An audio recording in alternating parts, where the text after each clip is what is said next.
We're here today to celebrate the Taos 30th anniversary. And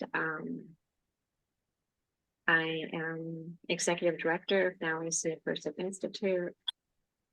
And I guess I would consider myself a collaborative dialogical practitioner. And we work with in a team approach with always using collective generating conversations with our clients. So we don't really see people as individual or in families, but we see people collectively as partners, conversation partners.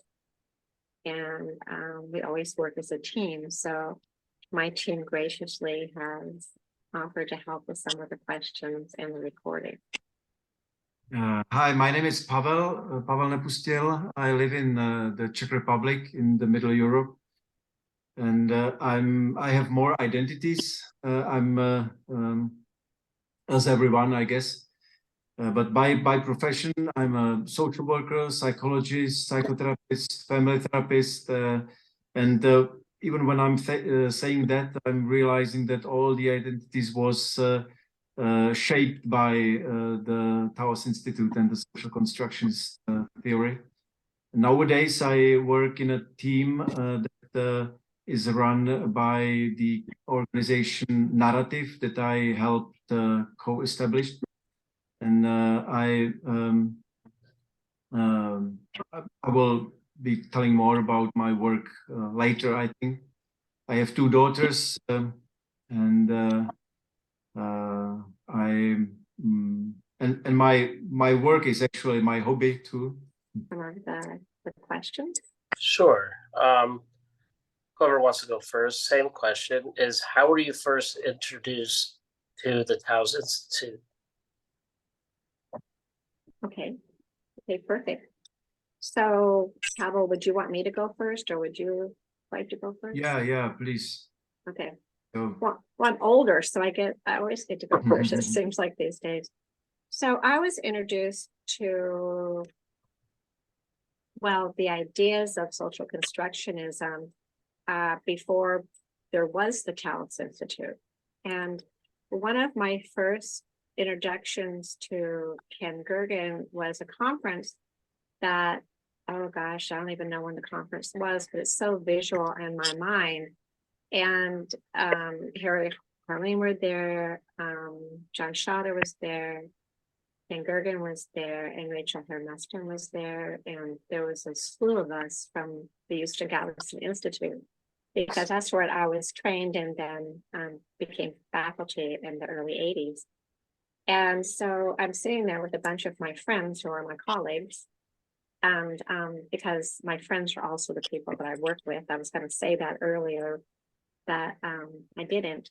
And so we were all watching around, and it came time for Ken to introduce himself. And so he had this podium. And I hope that Ken remembers this, because it was so impactful to me, because, you know, at the Houston Galveston Institute at that point in time, we did reading. We had days that we were reading certain books, and so we were reading on social constructionism. And, you know, as a young student in my 20s, you know, it was, you know, a little bit daunting. So he's standing up at the podium looking bigger than life. And I think Mary Gergen was also there too. I'm trying to name and do honor to all the people. And he pushes over a big book on the podium, and it just slams on the floor. And he says, "What did I just do? Did I push it? Was it an accident? Was it?" And so it showed all of these multiple realities, right, of this book going over the podium and making such a loud noise in this huge room that we were in, that I think it was on a campus of some university. And that was my first introduction to Ken and to the notion of social constructionism, which is something that has lived closely in my heart since first being introduced to it. Social constructionism gave me the not just a sense of community, which has been huge. The sense of community has allowed me to leave Houston and move to California and open up Now We See a Person Institute based on the work that we did at the Eastern Galveston Institute, along with the work of Jaco Sekula and Rosia and Kill, and just some of our other colleagues on Hoffman. And you know, for me, these ideas have prevented people from being caught in narratives of despair and hopelessness. And for me as a clinician going in with the mind of social constructionism, I don't have to have the answers for people. I work, this is part of our therapeutic team that I work with, and every day that I have this privilege to be able to participate in people's lives without knowing why things are happening, without having what I feel that are rigid ideas about what people should or shouldn't do, help people heal. And for me, social constructionism is this incredible freeing process where human beings are in conversation with each other and relationships with each other. And that, especially with the type of clients that we see, who are clients who have not succeeded in traditional therapy, traditional medications, traditional hospitalizations, or traditional rehabilitation or residential treatment, that people are able to find sustainable, self-tailored change, and the way that they want it to happen. And what we call, that we've been calling, especially this year, shedding the narratives of severe mental illness. And so our clients are able to have complete transformation from the symptoms that they first came in with. And we consider these symptoms not so much as biological entities or entities that are kind of cemented, but as coping mechanisms to the trauma that they have been going through in life. And we really see this as a humanistic endeavor where we're all human beings with each other. And in 2007, we started working out of the office at a horse ranch with horses and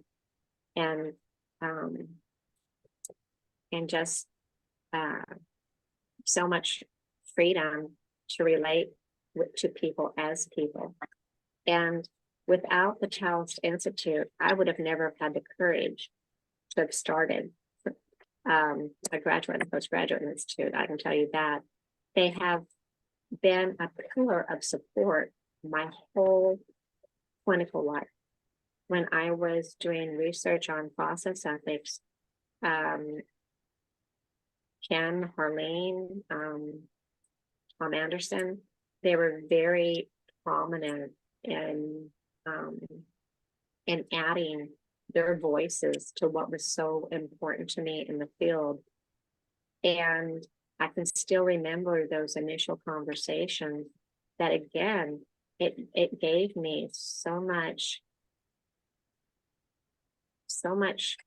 hope, and being able to add to the field what I thought was incredibly important. So the long and the short of it is that I was very young when embracing the Taos Institute, and now I'm kind of very old and I'm still embracing the Taos Institute. And I hope that it lives for as long as it's lived within me, or it's endless, because for me, the value of the Taos Institute cannot even be. Yeah, well, definitely the leading figure for me, or the person who invited me to Taos and who really changed my life was Harlene Anderson, that you already mentioned. But I realized that my meeting with social constructionism happened a few years before meeting her. And I was quite young. I was 26 when I first met Harleen Anderson. But 2 years ago, when I was 24, 23, I studied sociology, and at the sociology department in our university in Brno, social constructionist theory was a really prominent theory that we had to read Berger and Lachman's social construction of reality from the first year. It was the Bible of the department, really.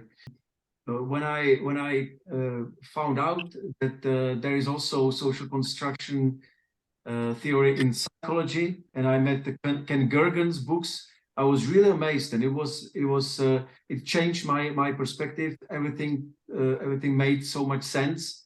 I felt really freed by this thinking, and coincidentally, at the same year, Harleen Anderson came to Prague, Czech Republic, for the first time on invitation by one Czech psychiatrist, David Skorunka, and the group of Czech systemic and family therapists.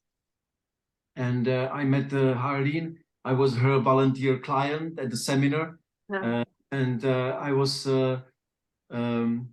It was a great experience for me, because I felt that that I am empowered by the process. She didn't give me any advice. She didn't give me. She didn't say anything that I would say this is what I will do. No, it was she did something that I was then able to do something, to do something what I wanted. And this was really the motive that is for me connected with the whole Taos Institute, the whole Taos community, that I can have my sense of agency. Nothing is imposed on me. I am the creator of all the things I'm doing, but without the community, I wouldn't do it. So this is the miracle. This is the what I want to do in my professional work, what I want to do in my life. Not to give instructions to people, not to teach people, not to say people or advise people what they should do, but to create a space where everyone can feel this power, this sense of this capability of acting, of doing. So this was a moment of meeting with Taos Institute through Harleen Anderson, but quite soon after that, I went to Houston Galveston Institute to see Harleen. She invited me to Taos. I met all the other wonderful people, and I was part of the community, which was really the most precious gift I got, and I'm still getting these gifts when Taos Institute is there, where we are professionals and recovery coaches, persons with lived experience, and we use the network meetings and open dialogue model. And Taos also gave us a grant for launching this, and they wanted also only to. It was a very simple process. We didn't have time or capacity to write a long grant proposals, and there was the trust established. Yes.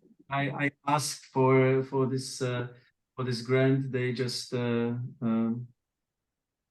approved it, and we could start the work. Now we are continuing with other sources of finances. So it's the support is on a really practical level. So, like many people speak English nowadays in the Czech Republic, but we don't use English so much. And I have many people around me who I am collaborating with, and I'm naturally influencing by what I'm receiving from the Taos Institute community. So it's flowing, right? It's not only that the Taos associates are the ones that are the receivers of the ideas, or that can use it and play with it, but many people around us, our students, our clients, benefit from this wonderful community that runs. Yeah. So it's like a ripple effect. Yeah. Yes. I remembered one story that my friend Katka, that we were co-establishing our group narrative together, was telling me about Ken Gergen. It's a lovely story. I don't know if it's funny, but it's really. I think there is something typical. She was telling me that she was at a conference where Ken Gergen was the plenary speaker, and even we already had many meetings that were organized by Narrative. It was informal meetings where we gathered with other students and our colleagues and friends, and we played the videos with Ken, and we read his texts, and not only, also by John Schotter and Harlin Anderson. And so Ken was someone we really admired. We never met him, but she was the one who met him first, I think, at the conference. And she only saw him sitting at the table, and she was very nervous. She was hesitating if she would